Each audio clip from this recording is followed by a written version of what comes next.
कई बेहतरीन सेशंस अभी तक हो चुके हैं इस कॉन्क्लेव में। अब हमारे साथ एक बहुत ही खास मेहमान मौजूद हैं जिनका इंतजार हम सभी कर रहे थे। किसी पहचान के मोहताज नहीं है, उत्तर प्रदेश सरकार में मंत्री ओम प्रकाश राजभर जी हमारे साथ मौजूद हैं। एक बार जोरदार तालियां बजाइए पहले राजभर जी के लिए।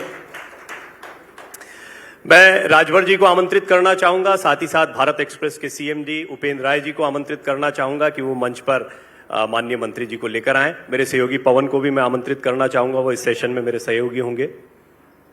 और उपेंद्र जी से ये गुजारिश करेंगे कि वो एक बुके देकर स्वागत करें ओम प्रकाश राजभर जी का। ओम प्रकाश राजभर जी सिर्फ उत्तर प्रदेश की सियासत में नहीं, राष्ट्रीय राजनीति में काफी लोकप्रिय चेहरा हैं और आज उनसे कई मुद्दों पर बातचीत होगी। भाई तालियां तो थोड़ी सी बजनी चाहिए यहां पे। और मैं उपेंद्र जी से गुजारिश करूंगा कुछ दो शब्द वो अवश्य कहें।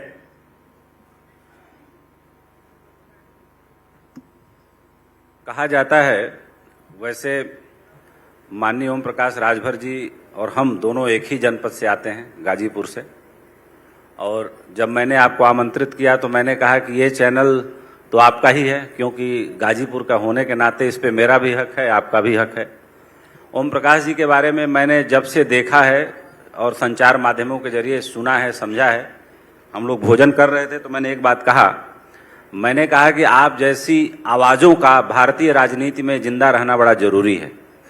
बहुत कम लोग होते हैं जो अपनी आत्मा की आवाज़ को अपनी जुबान से बाहर निकाल करके जनता के दिलो दिमाग तक अपनी बात पहुंचाते हैं। मुझे लगता है कि 100 में से 90 मौक़ों पर ओम प्रकाश जी अपने दिल की बात बोलते हैं। 10 मौक़ों का डिस्काउंट तो सबको दिया ही जाना चाहिए, नहीं तो क्या होता है कि सिस्टम और व्यवस्था के प्रति बगावत हो जाएगी। तो उतना संतुलन तो रखना ही चाहिए, उतना संतुलन मैं भी रखना पसंद करता हूं। लेकिन इस बात के लिए इस मंच से भारत एक्सप्रेस परिवार की ओर से, अपनी ओर से आपका बहुत ही स्वागत और समादर करता हूं। आप मेरे बड़े भाई हैं, मेरे गृह जनपद से हैं। मेरे गांव से कुछ ही किलोमीटर दूर आपका घर है, आपके घर के कुछ ही किलोमीटर दूर मेरा घर है शेरपुर। तो मैं मान के चल रहा हूं कि ये भारत एक्सप्रेस जो है कोई चैनल के उसमें नहीं आए हैं कॉन्क्लेव में, ये अपने घर के प्रोग्राम में आए हैं। और आज मैं चाहूँगा कि आज बहुत अच्छी अच्छी बातें बोलें, बताएं और कुछ ऐसा टैग लाइन दें कि आज हम उसको हेडलाइन जरूर बनाएं। तो इसलिए माननीय मंत्री जी का बहुत स्वागत है और बड़े भाई होने के नाते इसलिए भी आपका बहुत स्वागत है। ये आपका अपना मंच है, अपना चैनल है, घर का चैनल है। Thank you. अब मैं आदरणीय राजभर जी से निवेदन करूंगा कि वो आसन ग्रहण करें और हम इस कार्यक्रम को आगे बढ़ाएंगे। मेरे सहयोगी पवन मेरे साथ रहेंगे। तो सर, सबसे पहले हेडलाइंस तो शायद मुझे लगता है कि बातचीत जो उपेंद्र जी कह रहे थे, बातचीत के दौरान कोई आ जाएगी तो आ जाएगी। शुरुआत बेसिक बातों से करते हैं।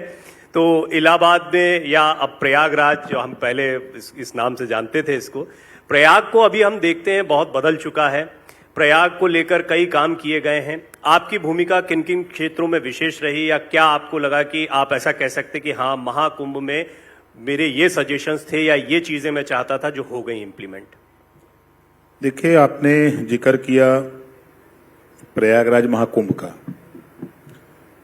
तो सबसे बड़ी बात पूरे देश ने, पूरे दुनिया को संदेश गया कि हमारे देश का प्रधानमंत्री महाकुंभ के व्यवस्था को देखने के लिए दिल्ली से चल करके प्रयागराज आए और पूरी व्यवस्था को देखा उन्होंने। साथ में सूबे के मुख्यमंत्री जी 7वीं बार इस व्यवस्था को सुचारू रूप से लोग आवें और व्यवस्थित लोग जाएं। व्यवस्थित करने के लिए 7 बार आए, आज भी प्रयागराज में हैं। और मजे की बात आपको बता दें कि काम करे तो 4 पावे, बात करे ते 12, और घर बैठ के मजा उड़ावा ते पावे 18। ये बात मैं क्यों कह रहा हूं? पंचायती राज विभाग 1800 हमारे स्वच्छ कर्मी लगे हुए हैं। 25 जोन बना हुआ है, सेक्टर बना है, 25 सेक्टर में काम कर रहे हैं।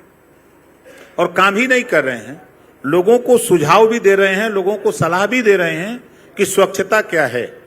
हमारे अधिकारी, जिला पंचायत राज के सभी अधिकारी मॉनिटरिंग कर रहे हैं।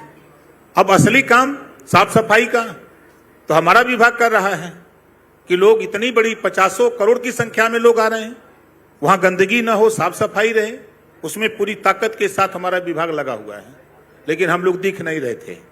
इस नाते आज हमने भी कहा कि सौभाग्य है हमारा कि आपका अपना घर का कार्यक्रम और उधर अपने अधिकारियों से भी मिल करके हम भी स्थिति का जायजा लें कि हम लोगों का क्या रोल इसमें। आपने बड़ी अच्छी एक ये जो बात जहां पर छोड़ी, मैं चाहता हूं थोड़ा सा इसको आगे बढ़ाएं। सैनिटेशन जो है वो एक बहुत बड़ी चुनौती दिखाई पड़ती है। हम तो देखते हैं शहरों में बड़ी चुनौती है, और हम महाकुंभ में देख रहे हैं कि 40 करोड़ का एक टारगेट बताया जा रहा है, एस्टिमेटेड, हो सकता है ज्यादा लोग आ जाएं, एट ए टाइम करोड़ों लोग यहां पर रहेंगे। तो कुछ क्या कोई नई टेक्नोलॉजी या किस तरीके से इसको किया गया, वो थोड़ा लोग समझना भी चाह रहे हैं कि इतने सारे टेंट लगे हुए हैं, पूरी सिटी बसा दी गई है, करोड़ों लोग वहां आ रहे हैं, कैसे सैनिटेशन और साफ सफाई का? देखिए, हम निमंत्रण देने हम खुद सिक्किम गए थे, वहां के सीएम और गवर्नर को। हमारे जाने से पहले वहां महाकुंभ की सूचना वहां पहुंच चुकी थी और आने की वो तैयारी कर चुके थे। और प्रेस वार्ता मैंने किया तो पत्रकार भाइयों ने कहा कि हम लोग भी चल रहे हैं, हम लोग पहले से तैयारी किए हैं। तो हमने पूछा कि पूरे सिक्किम का स्थिति है? कहा ये संदेश गांव गांव पहुंच चुका है और बड़ी संख्या में हम लोग भी आएंगे और हमारे लोग भी आएंगे। कि पहली बात, परिवहन मंत्री भाई दयाशंकर सिंह जी, उनके नेतृत्व में मुख्यमंत्री जी के 7,000 नई बसें महाकुंभ के लिए खरीदी गई हैं। रेलवे लाइन पर इतनी ट्रेनें, ज्यादा से ज्यादा ट्रेनें यहां चलाने की व्यवस्था कर दी गई है। और जो हमारी और व्यवस्थाएं रही हैं, उसके अलावा प्राइवेट संसाधन भी हायर किए गए हैं, कहीं से किसी को दिक्कत न हो। मेला क्षेत्र में तो वाहन नहीं है, मेला क्षेत्र में जहां स्नान है वहां तो भाई आदमी को पैदल वहां जाना आना थोड़ा दूर रहेगा, लेकिन कहीं से किसी को कोई दिक्कत न हो, इसकी मॉनिटरिंग मुझे खुशी है कि हमारे देश के प्रधानमंत्री जी के साथ साथ सूबे के मुख्यमंत्री खुद कर रहे हैं और हम सब लोग लगे हैं, पूरा मंत्रिमंडल लगा हुआ है और सभी मंत्रीगण विभिन्न स्टेटों में जाकर के न्योता दिए कि आइए हम लोग आपके स्वागत में आपको मिलेंगे प्रयागराज।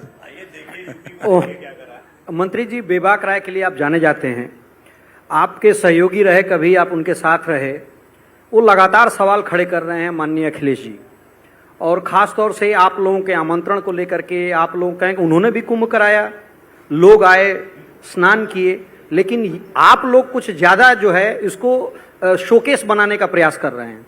नहीं, देखिए, शायद हमको जो जानकारी है, पहली बार इतने बड़े पैमाने पर प्रचार प्रसार महाकुंभ का, और महाकुंभ क्यों हो रहा है इसकी भी जानकारी बड़े पैमाने पर, ये जो महाकुंभ आपके यहां हो रहा है इसमें बड़े पैमाने पर लोगों को जानकारी हुई है।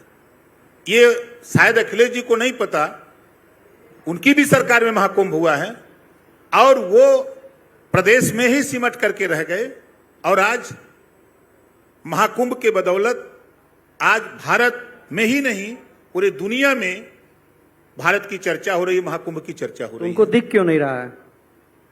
देखिए, एक चीज हम कहेंगे कि वो पाकिस्तान का पानी पी लिए सर और उस पानी में विरोध है, इस नाते वो विरोध करते हैं। उदाहरण देख लीजिए, भगवान राम का मंदिर अयोध्या में बना, तभी विरोध किया उन्होंने। प्रधानमंत्री जी ने आयुष्मान कार्ड बनाया, गरीबों को 5 लाख इलाज के लिए दिया, तब भी विरोध। अभी जीरो पॉवर्टी, जिसके पास छत नहीं है, आवास नहीं है, शौचालय नहीं है, पेंशन नहीं है, रोजगार नहीं है, शिक्षा नहीं है, उसको देने की बात तय हो गई कि हम 1 साल के अंदर 15 लाख परिवार को देंगे। सर्वे भी हो गया, तब भी कह रहे हैं कि ये गलत कर रहे हैं। तो देखिए, जब वो सत्ता में रहते हैं, माननीय अखिलेश यादव जी जब सत्ता में रहते हैं तो उनको सूखी घास भी हरा दिखाई देती है। जब सत्ता से बाहर आते हैं तो चश्मे का पावर बदल जाता है, तब उनको सूखी घास दिखती है कि नहीं ये सूखी घास है। अच्छा, ये एक, क्योंकि पवन इस चर्चा को पॉलिटिक्स की तरफ लाए हैं, तो ये राजनीति का महात्म्य भी थोड़ा थोड़ा यहाँ चर्चा हो जाती है महाकुंभ के महात्म्य के साथ में। हालांकि मैं जानता हूं कि इसका जवाब क्या होगा, अपेक्षित जवाब, लेकिन फिर भी मुझे बताएं, पॉलिटिकल गेन क्योंकि हमने देखा पिछले चुनाव में, चाहे विधानसभा चुनाव हो, लोकसभा चुनाव हो, सफलता मिली लेकिन अपेक्षित नहीं थी। क्या महाकुंभ से आप लोगों को या भारतीय जनता पार्टी और जो साथी दल हैं आपकी तरह, उनको फायदा मिलने वाला है? ये एक पॉलिटिकल गेन की एक्सरसाइज भी हो सकती है? नहीं, ये धार्मिक कार्यक्रम है, ये पॉलिटिकल नहीं है। अब विपक्ष के लोग इस बात को अगर कह रहे हैं तो उनके दिमाग में हो सकता है, लोग आ रहे हैं, ये कोई नया काम तो नहीं हो रहा है। हाँ, बड़े पैमाने पर हम लोग कर रहे हैं, बड़े पैमाने पर। जिसको जानकारी नहीं थी कि महाकुंभ क्यों हो रहा है, वहां स्नान करने से क्या फायदे होते हैं, और इन सब चीजों की जानकारी भी लोगों तक बड़े पैमाने पर पहली बार दी जा रही है, ऐसा हमारा अपना मानना है।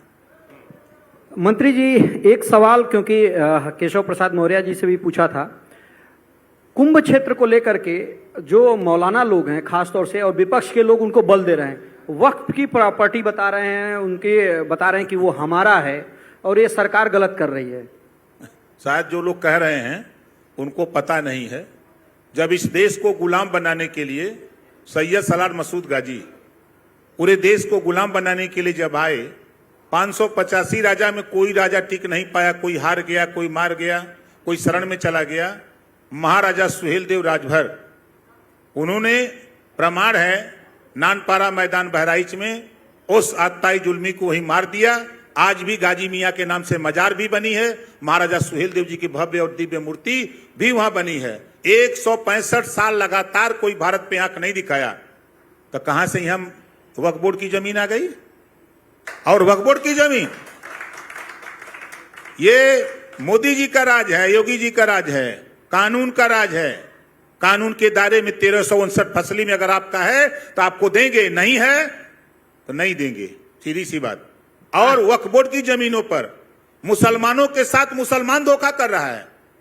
कुछ ऐसे मुसलमान हैं जो वक्फ बोर्ड की जमीनों को बिजनेस बना लिए हैं, बेचते हैं, पैसा कमाते हैं। उसका लाभ उस गरीब मुसलमान को नहीं मिल रहा है, गरीब महिलाओं को नहीं मिल रहा मुस्लिम।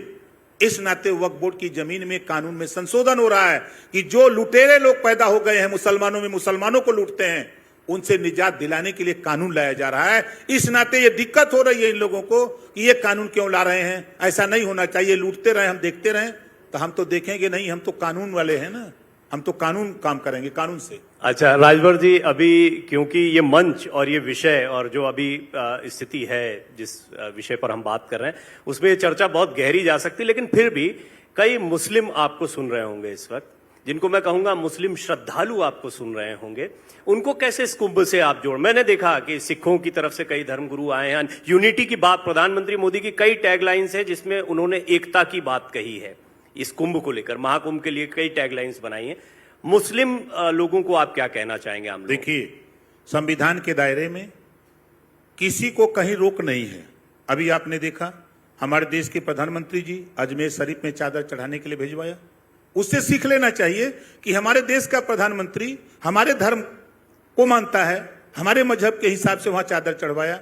हमारे रक्षा मंत्री, हमारे अल्पसंख्यक कल्याण केंद्रीय मंत्री वहां जा सकते हैं, वहां दुआ ले सकते हैं।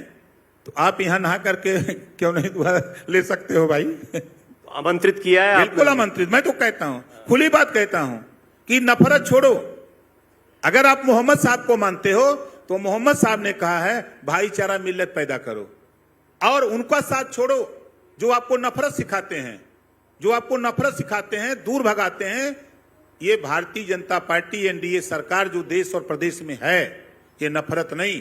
पहली बार कांग्रेस की सरकार, तमाम सरकारें रही, पहली बार 51 मुस्लिम बच्चे आईएएस पास किए हैं मोदी जी और योगी जी के राज्य में। पहली बार। सीखना चाहिए इन लोगों से कि वहां नफरत है और यहाँ हिस्सेदारी मिल रही है, यहाँ बराबरी है, सबका साथ, सबका विकास। कैबिनेट यहाँ पर इससे जुड़ा हुआ है, इसलिए पवन भाई सॉरी मैं रोक रहा हूँ।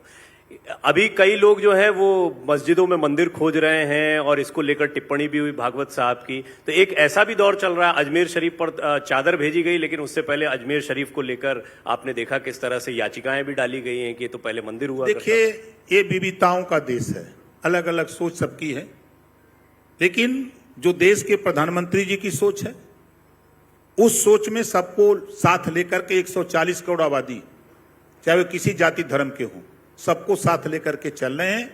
और कोई भी एक योजना, कोई भी विपक्ष का आदमी हम चुनौती देते हैं, चाहे वो आयुष्मान कार्ड हो, चाहे किसान सम्मान निधि हो, चाहे राशन का सवाल हो, चाहे गैस सिलेंडर का सवाल हो, चाहे आवास का सवाल हो, किसी सवाल पे बता दे, किसी जाति धर्म को पाबंदी हो, सबको मिल रहा है, सब लोग उसका लाभ ले रहे हैं।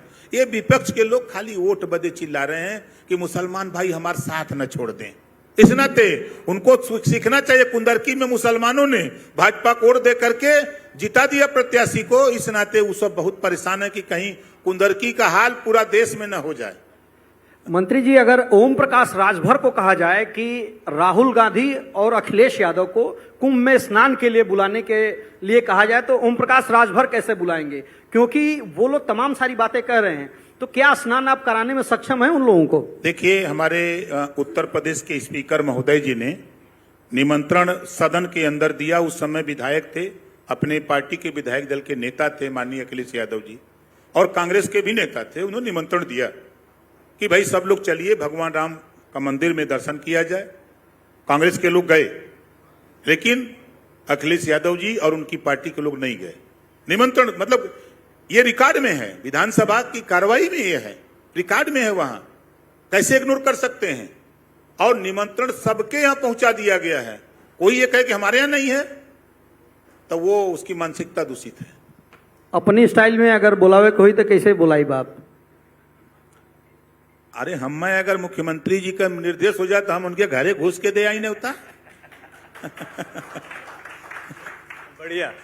अच्छा ओम प्रकाश जी, अभी क्योंकि आपकी इमेज बहुत अलग रही, आप अपने बयानों को लेकर भी बहुत चर्चित रहे हैं। आप जिस हेडलाइन की बात अभी उपेंद्र जी कर रहे थे, वैसी कई हेडलाइंस आप दे चुके हैं हम लोगों को। मैं आपसे ये जानना चाहता हूं, क्या अभी हम जिनको देख रहे हैं, जिन राजभर साहब को हम देख रहे हैं, वो पूरी तरह से भारतीय जनता पार्टी या उस विचार के साथ बिल्कुल संलग्न हो गए हैं, या फिर आपको लगता है कि अभी सुहेल देव आपकी जो पार्टी है उनका एक अपनी एक विचारधारा अलग चलती है? देखिए, हमारी एक पार्टी है, हम सहयोगी दल हैं। हमारी पार्टी का नाम सुहेल देव भारतीय समाज पार्टी है। हम जो लड़ाई लड़ रहे हैं, हम अपने प्लेटफार्म पर खड़ा होकर के बोले। जैसा आपने कहा ना कि ओम प्रकाश राजभर जो चाहते हैं वो बोल देते हैं, तो हमारी एक गोल है, हम चाहे जो धुन बजाना चाहें वही धुन बजेगी। और वहां अगर हम किसी के दल में रहेंगे तो हम धुन नहीं बजा सकते, वो जो कहेंगे वो हम राग अलाप सकते हैं। इस नाते हम अब हमारी पार्टी, यहाँ भी इंडिपेंडेंस उतना ही बरकरार है आपका? अकेले हैं, हम सहयोगी दल हैं। हाँ। हम सहयोगी दल हैं, हम उनके साथ हैं। विरोध होता है आपका फिर अभी? जी, विरोध तो होता होगा फिर, मतलब जब आप अपनी बात कहते हैं। कोई बात नहीं, विरोध काहे का? बिल्कुल एकदम सिमेट्री में चल रहा है नहीं, हम आपका। देखिए, एक हम कहते हैं चौपाई, बात कहता हूं खर्रा, गोली चले चाहे छर्रा। पियरका चाचा के नाम से लोग आपको पुकारते हैं, तो यूपी में देखा गया, लेकिन आपका जो जलवा है वो बिहार और दिल्ली में भी अब देखने को मिल रहा है। बिहार में लगातार आप सक्रिय हैं, तो कैसे अपनी पार्टी को और सहयोगी पार्टी के तौर पे किस तरीके से इसको देखते हैं? प्रयागराज में भी 40 करोड़ लोग आ ही रहे हैं। विश्व में अगर 2 देशों के बाद अगर देखा जाए तो प्रयागराज तीसरा देश हो जाएगा, 40 करोड़ से ज्यादा की जनसंख्या होगी। तो पियरका चाचा का जलवा अब कहां कहां देखने को मिलेगा? पूरे देश में दिखेगा। कैसे? आप लोगों की बदौलत। अच्छा, अभी उपेंद्र जी ने अपने कई निजी अनुभव भी साझा करे, वो करीबी, वो प्रॉक्सिमिटी बताई। तो उपेंद्र जी, अगर आप कुछ प्रश्न करना चाहें, क्योंकि मुझे लगता है कि आप ज्यादा गहराई से जानते हैं और कुछ ऐसे गहरे प्रश्न आप कर सकते हैं जो हम ना कर पाए। ऐसा है कि आज माननीय मंत्री जी से और मेरे भाई बोला ही कि भाई हम लोग एक ही जगह के हैं, तो मैं धर्म संकट वाले सवाल बिल्कुल नहीं पूछूंगा। और माननीय चिदानंद जी महाराज आ गए हैं, माननीय मंत्री जी से भी आपकी एक अच्छी मुलाकात होनी चाहिए। देश के सबसे जाने माने संत हैं, आपका भी समय कीमती है, तो मुझे लगता है कि मंत्री जी को आप लोग ज्यादा सवालों में मत। तो मैं इसी बात के साथ उपेंद्र जी ने जो बात कही है, एक तो चिदानंद सरस्वती जी परमार्थ निकेतन के प्रमुख, वो हमारे बीच में मौजूद है, मैं उनका बहुत स्वागत करता हूं। आप दोनों को मैं मंच पर आमंत्रित करना चाहूंगा। और आपका राजभर जी बहुत बहुत धन्यवाद, सुंदर चर्चा थी और हेडलाइन निकल जाएगी, आप निश्चिंत रहिए। बहुत सारी बातें आपने ऐसी कही है। तो यहां पर मैं चाहूंगा स्मृति चिन्ह देकर सम्मान किया जाए मंत्री जी का। भारत एक्सप्रेस के सीएमडी उपेंद्र राय जी स्मृति चिन्ह देकर मंत्री जी, उत्तर प्रदेश सरकार के वरिष्ठ मंत्री ओम प्रकाश राजभर जी को सम्मानित करते हुए, साथ में परमार्थ निकेतन के प्रमुख चिदानंद सरस्वती जी भी मौजूद हैं। तो एक बड़ा सुंदर दृश्य मंच पर है और संत समाज के कई बहुत ही प्रतिष्ठित चेहरे यहाँ मैं देख रहा हूं कि सामने भी बैठे हुए, उनको भी नमन करते हैं।